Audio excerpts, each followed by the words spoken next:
باجوہ نے دعویٰ کیا ہے کہ عمران خان نے پاکستان کو بین الاقوامی طور پر تنہا کر دیا۔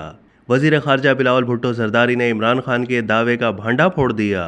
امریکہ کے دورے پر موجود بھارتی وزیر اعظم نریندر مودی کی وائٹ ہاؤس میں صدر جو بائیڈن سے ملاقات کا مشترکہ اعلامیہ جاری کیا گیا، جس میں کہا گیا ہے کہ پاکستان بھارت کو نشانہ بنانے والی تنظیموں کے خلاف کارروائی کرے۔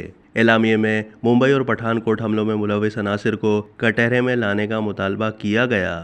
مشترکہ اعلامیے میں اقوام متحدہ کی فہرست میں شامل تمام دہشت گرد گروہوں کے خلاف کارروائی کا بھی کہا گیا۔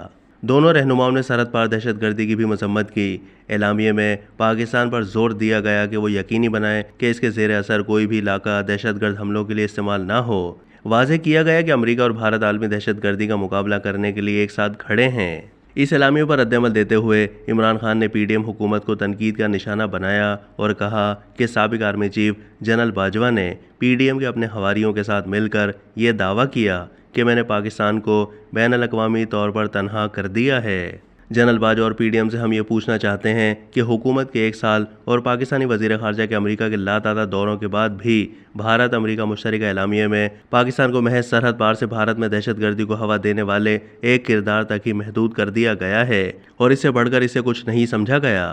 عمران خان نے کہا کہ کشمیر میں انسانی حقوق کی بہیمانہ خلاف ورزیوں یا بھارت میں اقلیتوں خصوصاً مسلمانوں کے ساتھ روا رکھے جانے والے ہولناک سلوک کا کسی مناسب سے پیرائے میں ذکر تک موجود نہیں ہے۔ لہٰذا امپورٹڈ سرکار کے اس تجربے نے پاکستان کو بین الاقوامی سطح پر بالکل غیر متعلق ہی نہیں کر دیا، بلکہ ہماری جمہوریت، قانون کی حکمرانی اور ملک کا پورا معاشی و ادارہ جاتی ڈھانچہ ہماری آنکھوں کے سامنے بکھر رہا ہے۔ اس کے رد عمل میں وزیر خارجہ بلاول بھٹو نے عمران خان کے دور حکومت میں سابق امریکی صدر ڈونلڈ ٹرمپ اور بھارتی وزیر اعظم نریندر مودی کی ملاقات کے بعد وائٹ ہاؤس کی جانب سے جاری اعلامیے کی تصویر شیئر کر دی، جس میں سرحد پار دہشت گردی اور پراکسی گروہوں کی مذمت کرتے ہوئے پاکستان سے مطالبہ کیا گیا تھا کہ وہ یہ یقینی بنائے کہ اس کی سرزمین دہشت گرد حملوں کے لیے استعمال نہ کی جائے۔